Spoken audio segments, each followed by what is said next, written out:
से फ़ायदा क्या है आप साथ ही साथ आपको पता भी चल जाएगा। ये भी जो लाइब्रेरी मैंने अभी डाउनलोड किया और यहाँ पे डाला, आप मेवन बनाते तो डायरेक्टली आ जाता। देखो नेक्स्ट करेंगे, 1 मिनट लगेगा बस, नेक्स्ट करेंगे और यहाँ पे ग्रुप आईडी दे देते हैं abcd.test,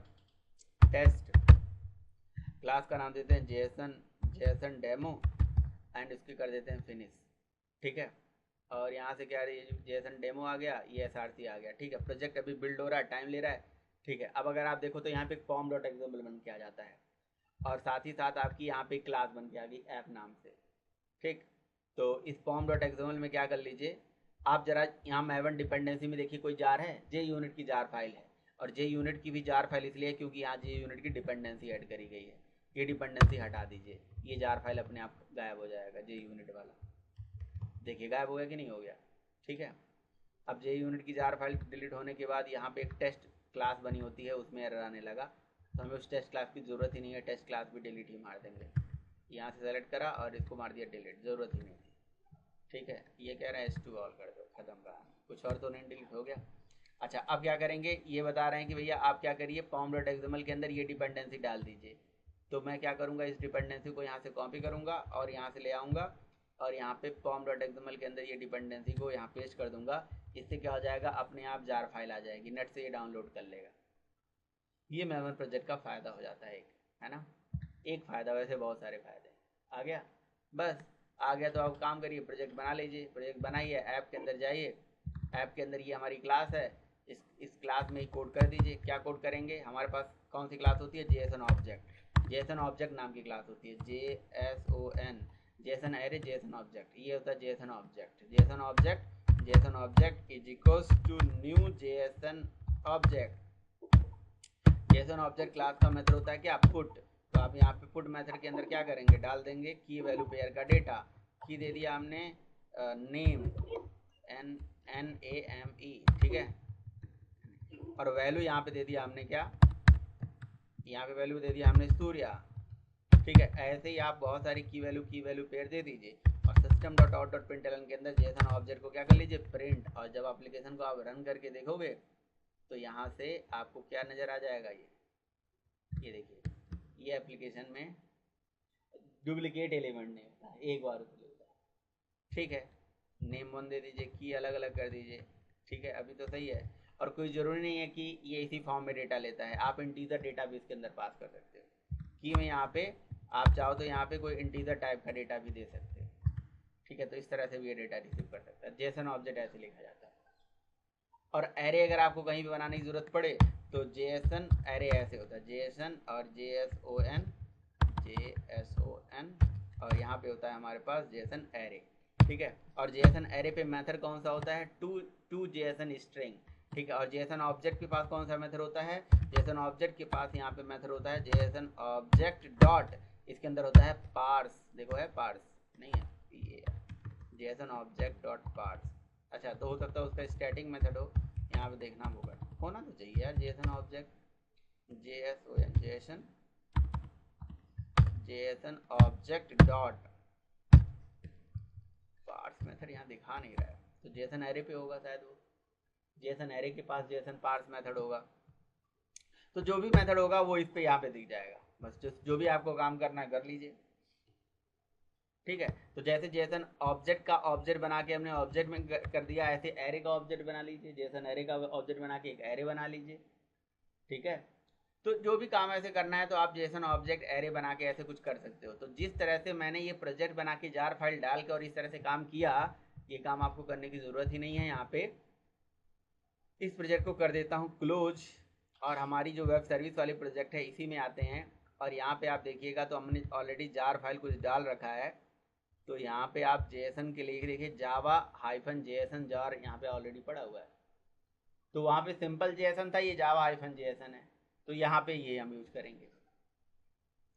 क्लियर है, तो ऑलरेडी हमारे पास है तो उस जेसन को हम यूज कर लेंगे। अच्छा, अब फिर अब एंड्रॉयड में भी तो जरूरत पड़ेगी।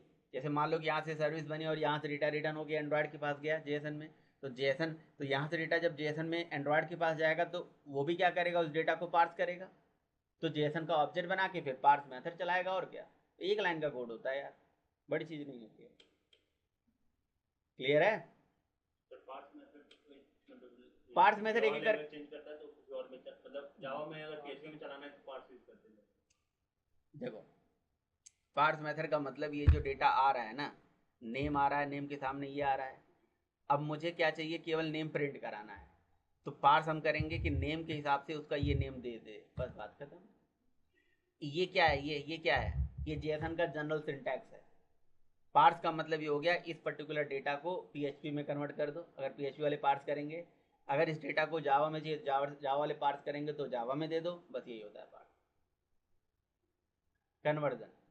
ठीक है, तो फिलहाल अब यहाँ पे आगे मूव करते हैं, और यहाँ पे ये क्या लिखा हुआ है कि ये स्ट्रिंग फॉर्म में डेटा जो आएगा वो स्ट्रिंग जेएसएन आएगा यूजर से। ठीक, अच्छा मान लो यूजर ने जेएसएन में दे दिया डेटा, तो जेएसएन में जब यूजर डेटा देगा तो उस डेटा को कहीं ना कहीं फिर कन्वर्ट करना पड़ेगा, क्योंकि ये क्या है। अच्छा होगा क्या, देखो देखो कहानी कैसे होगी, कहानी कुछ ऐसे होगी कि पेंट के माध्यम से समझाता हूँ, यहाँ समझाता हूँ। देखिए यहाँ पे है मोबाइल ऐप, मोबाइल ऐप में जो डेटा डालोगे वो किस फॉर्म में होगा, यहाँ पे डेटा बिल्कुल स्ट्रिंग फॉर्म में होगा। यूज़र जो डालता है वो स्ट्रिंग फॉर्म में तो डालता है, नेम वेम रजिस्टर जब करेगा लॉगिन करेगा स्ट्रिंग डालेगा। ऐप के अंदर हमें ऐसा लॉजिक लिखना है कि ये जो स्ट्रिंग वाला डेटा है, इस डेटा को कन्वर्ट कर दिया जाएगा, इस स्ट्रिंग वाले डेटा को कन्वर्ट कर दिया जाएगा किसके अंदर, स्ट्रिंग वाले डेटा को कन्वर्ट कर दिया जाएगा जेएसएन में। तो ये हमें कोड करना पड़ेगा किसको, जेएसएन में कर दें, क्योंकि एक ऐसा इंटरचेंज फॉर्मेट बनाना है जो हम भी समझे और हमारी एपीआई भी समझे। अब क्लियर हो गया, तो वो इंटरचेंज फॉर्मेट बन जाएगा, और ये जेएसएन क्या करेंगे, हम एपीआई जब हिट करेंगे तो यही जेएसएन भेजेंगे। क्लियर, चाहे वो ऑब्जेक्ट भी हो सकता है, एरे भी हो सकता है। ये जेएसएन हमारा जाएगा कहाँ पे, ये जेएसएन हमारा जाएगा इस एपीआई के पास। क्लियर, ये हमारी सर्वर है, सर्वर के अंदर यहाँ पे बनी हुई है एपीआई, ये हमारा वेब सर्वर है और यहाँ पे हमारी बनी हुई है एपीआई, वही जो एपीआई हम बना रहे हैं। तो हमें ऐसा कोड लिखना होगा कि जो हमारी एपीआई है वो जो डेटा वहाँ से रिसीव करे वो किस फॉर्म में करे, यहाँ पे वो भी एपीआई भी जो डेटा यहाँ पे रिसीव करे तो वो अगेन उसका जो फॉर्मेट होना चाहिए वो होना चाहिए जेएसएन, JSON।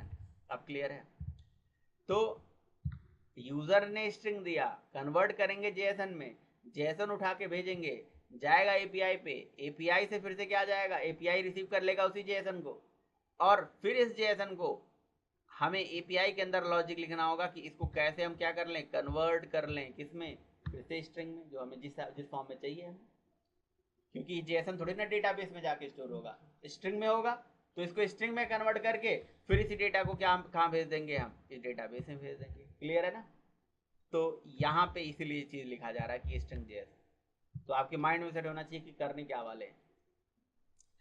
तो स्ट्रिंग जेएसएन जो आएगा फिर उसको हम किस कन्वर्ट करेंगे ना, तो जो जेएसएन आएगा उस जेएसएन को प्रिंट कर लीजिए, और ये सारा कोड यहाँ से कॉपी कर लीजिए।